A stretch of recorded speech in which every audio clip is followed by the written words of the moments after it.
По последним данным, полученным в результате клинических исследований, растительные препараты на основе тимьяна, плюща, миртола, пеларгонии и первоцвета получили наиболее широкое распространение.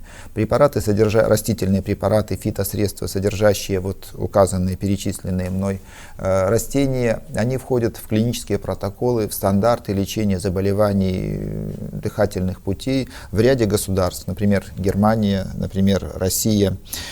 И следует отметить, что более эффективные комбинации различных лекарственных средств, сочетание их в одной фармакологической форме. Чем это обусловлено? Это связано с тем, что эффекты данных компонентов взаимно дополняют друг друга.